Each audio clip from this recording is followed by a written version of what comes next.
지난해 12월 3일 내란의 밤 당시 오영훈 지사의 행적을 두고 논란이 계속되고 있습니다. 제주도가 의혹을 제기한 변호사에 대해 허위사실 유포라며 고발 조치에 나서 파장이 예상됩니다. 권혁태 기자가 보도합니다. 내란의 밤 당시 오영훈 지사의 3시간의 행적을 두고 의문과 의혹이 이어지는 가운데 날선 반응을 보였던 제주도가 법적 조치에 나섰습니다. SNS를 통해 당시 오 지사의 행적에 대한 의문과 청사 폐쇄 등에 대한 문제를 지적한 한 변호사를 허위사실 유포에 의한 명예훼손으로 지난 12일 경찰에 고발한 겁니다.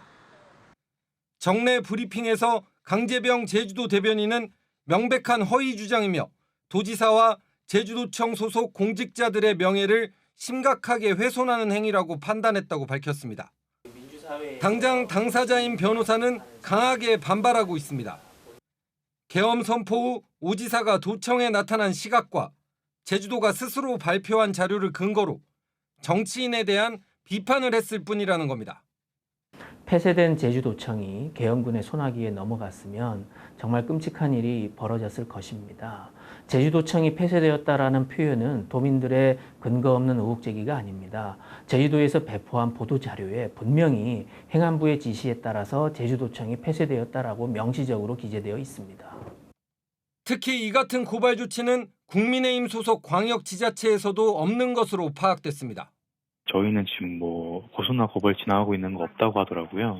제가 알기로는 그런 건 따로 없는 걸로 알고 있거든요. 제가 알기로는 없는 걸로 알고 있는데.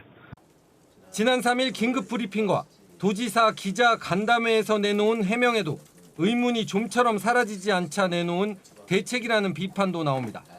의혹이 더 확산되지 않도록 하려는 의도가 있는 것 같고요. 어쨌든 내년에 그 선거들도 의식하고 있는 게 아닌가 하는 생각입니다. 제주도 내 곳곳에 다양한 분들이 좀 이거에 대해서 의혹을 제기하고 있죠. 그래서 먼저 이제 한 명을 고발해가지고 입막음을 할 생각이 아니겠느냐 하는 추측입니다. 더불어민주당 내란 특검 대응 특위에서 문제 삼고 있는 국민의힘 지자체의 내란 대응과 제주도의 대응이 크게 다르지 않았던 점도 오영훈 지사 입장에선 곤혹스러운 대목입니다.